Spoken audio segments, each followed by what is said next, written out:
Hello learners, कैसे हैं आप सब लोग। Hello, ma'am. We all are good.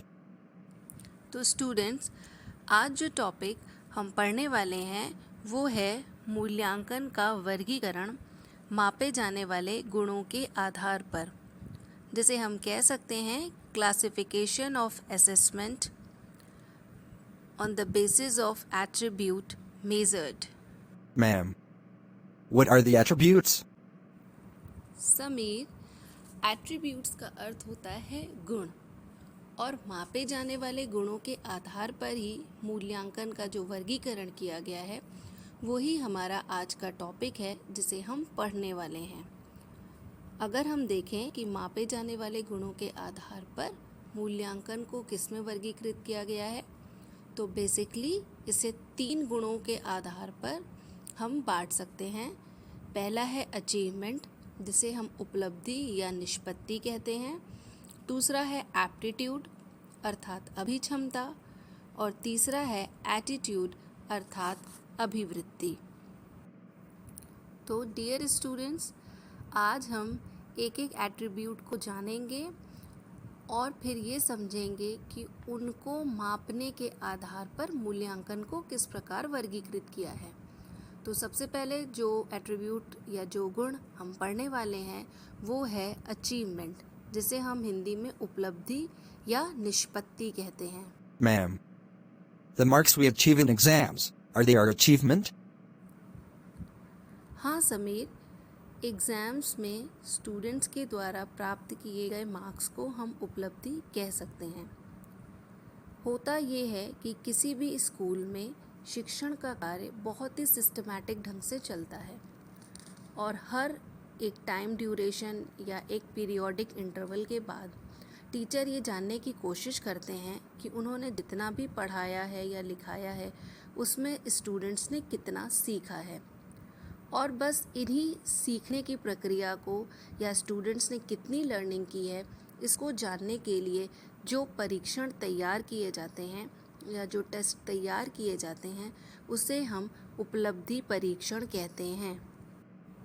Summarise करके अगर हम कहना चाहें तो हम कह सकते हैं कि छात्रों में विद्यालयी विषयों के अध्ययन के द्वारा होने वाले ज्ञानात्मक, क्रियात्मक एवं भावात्मक परिवर्तनों को नापने के लिए जो परीक्षण तैयार किए जाते हैं उन्हें हम उपलब्धि परीक्षण कहते हैं।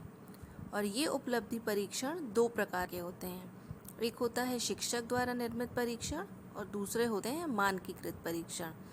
स्टूडेंट्स, मैंने इन दोनों टाइप के टेस्ट को यानी टीचर मेड और स्टैंडर्डाइज्ड टेस्ट को आपको पहले भी बताया है। मैंने अपना वीडियो भी जो अपलोड किया था यूट्यूब पर, उसमें भी मैंने आपको ये बताने का प्रयास किया था। अगर आपने ये अभी तक नहीं जाना है तो प्लीज़ आप मेरे पिछले वीडियो को देखिए और समझिए कि शिक्षक द्वारा निर्मित और मानकीकृत परीक्षण क्या होते हैं। Yes, ma'am. We know what is teacher-made test and standardized test. Thank you Sameer, but I expect this answer from all of you, क्योंकि जब मैंने ये पढ़ाया था तब आप सभी लोग कक्षा में उपस्थित थे, इसीलिए आप सभी को पता होना चाहिए कि what is teacher made test and what is standardized test. Now the second attribute which we are going to study is aptitude अर्थात अभिक्षमता।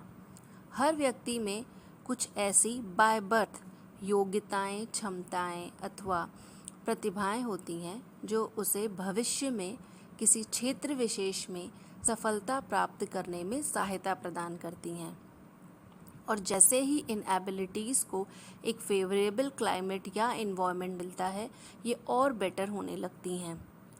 इसे अगर हम सीमित शब्दों में बांधना चाहें तो हम कह सकते हैं कि अक्षमता मनुष्य की वह जन्मजात एवं बीजभूत योग्यता, क्षमता अथवा प्रतिभा है जो वातावरण, शिक्षण एवं प्रशिक्षण के द्वारा विकसित होती है और जो व्यक्ति को क्षेत्र विशेष में सफलता प्रदान करती है।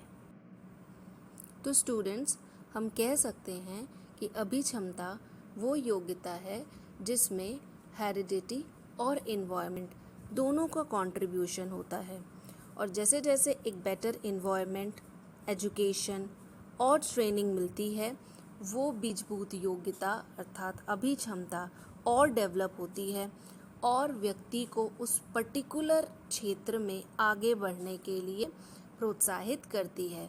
So, ma'am, all the students have same aptitude? No students. All the students don't have same aptitude. हाँ, पर ये अवश्य है कि सभी विद्यार्थियों में सामान्य अभिक्षमता तो होती ही है, पर इसके साथ साथ कुछ विद्यार्थियों में विशिष्ट अभिक्षमता भी होती है और इन सामान्य और विशिष्ट अभिक्षमताओं को मापने के लिए कुछ परीक्षणों का निर्माण किया जाता है। जैसे सामान्य अभिक्षमताओं जैसे सामान्य बुद्धि, मानसिक योग्यता या सामान्य सृजनशीलता या फिर सीखने की योग्यता अर्थात general intelligence, mental ability, general creativity और लर्निंग एबिलिटी को मापने के लिए सामान्य अभिक्षमता परीक्षण अर्थात जनरल एप्टीट्यूड टेस्ट का प्रयोग किया जाता है। हाँ स्टूडेंट्स, पर विभेद प्रकार की योग्यताओं का मापन करने के लिए विभेद अभिक्षमता परीक्षण का प्रयोग किया जाता है। इन परीक्षणों में विभिन्न विशिष्ट योग्यताओं को मापने के लिए एक ही परीक्षण में कुछ उप परीक्षणों की श्रृंखला होती है, जिन्हें हम बैटरी टाइप परीक्षण भी कह सकते हैं, और इन परीक्षणों से विभिन्न योग्यताओं का मापन किया जाता है। जैसे विभिन्न प्रकार की योग्यताएं कौन सी हो सकती हैं, जैसे स्थानक योग्यता, स्पेशियल एबिलिटी, प्रतिबोधक योग्यता, परसेप्चुअल एबिलिटी, संख्यात्मक योग्यता, numerical ability, verbal ability, word fluency ability, memory ability और रीजनिंग एबिलिटी, ये सारी आपकी मानसिक योग्यता परीक्षण के अंतर्गत आती हैं। अर्थात एक मानसिक योग्यता को मापने के लिए 7 उप परीक्षण बनाए गए हैं, जिनको मैंने विवरण अभी आपको पहले भी दिया कि special ability, perceptual, numerical, verbal, word fluency, memory और रीजनिंग एबिलिटी। और तीसरी प्रकार की अभिक्षमताएं होती हैं विशिष्ट अभिक्षमताएं अर्थात स्पेसिफाइड एप्टीट्यूड, और इन विशिष्ट अभिक्षमताओं के मापन के लिए विशिष्ट अभिक्षमता परीक्षण अर्थात स्पेसिफाइड एप्टीट्यूड टेस्ट तैयार किए जाते हैं। ये वो टेस्ट होते हैं जो किसी भी विशिष्ट क्षेत्र में व्यक्ति अथवा स्टूडेंट की एबिलिटी को मेज़र करने के लिए उपयोग में लाए जाते हैं। जैसे हम कह सकते हैं music aptitude test, teaching aptitude test, research aptitude test, art aptitude test आदि, क्योंकि संगीत हो, शिक्षण हो तथा शोध हो या फिर कला हो, ये आपके कुछ विशिष्ट क्षेत्र हैं जिसमें छात्र की विशिष्ट अभिक्षमता को मापने के लिए ये स्पेसिफिक टेस्ट तैयार किए जाते हैं। Thank you so much, ma'am. We never know about these types of aptitudes. Yes, students, we all should know what are the different types of aptitudes. Now, the third and the last attribute which we are going to study is attitude अर्थात अभिवृत्ति। व्यक्ति के किसी वस्तु, व्यक्ति, क्रिया एवं विचार आदि के प्रति मनोभाव को अभिवृत्ति कहते हैं। किसी मनुष्य में भिन्न भिन्न वस्तुओं, व्यक्तियों, क्रियाओं अथवा विचारों आदि के प्रति भिन्न भिन्न अभिवृत्ति होती है। किसी के प्रति सकारात्मक तो किसी के प्रति नकारात्मक, और ये जो भी मनोभाव हैं ये व्यक्ति के अपने अनुभव, विचार एवं धारणाओं से निर्देशित होते हैं।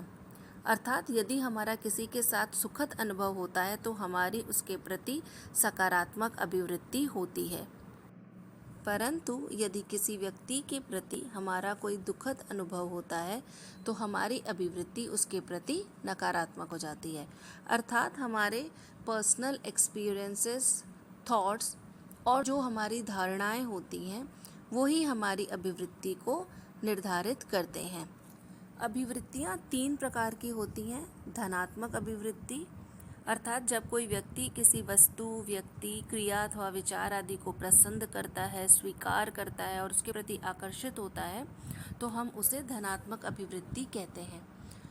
और दूसरी होती है ऋणात्मक अभिवृत्ति, अर्थात जब कोई व्यक्ति किसी वस्तु, व्यक्ति, क्रिया अथवा विचार को नापसंद करता है या उसे अस्वीकार करता है और उससे दूर रहने का प्रयास करता है, तो उसे हम नकारात्मक अभिवृत्ति कहते हैं। So ma'am, if I don't like Suman, it means I have negative attitude towards her. Yes, Sameer, you can say, if you don't like Suman, that means you have a negative attitude towards her.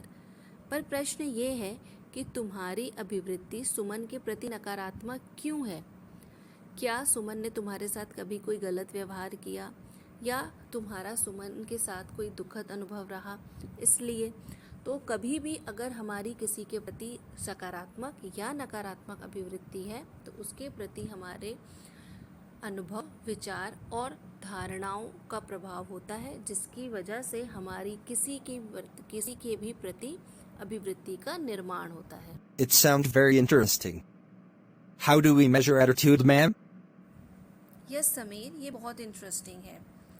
और attitude को measure करने के लिए 2 प्रकार की विधियों का प्रयोग किया जाता है।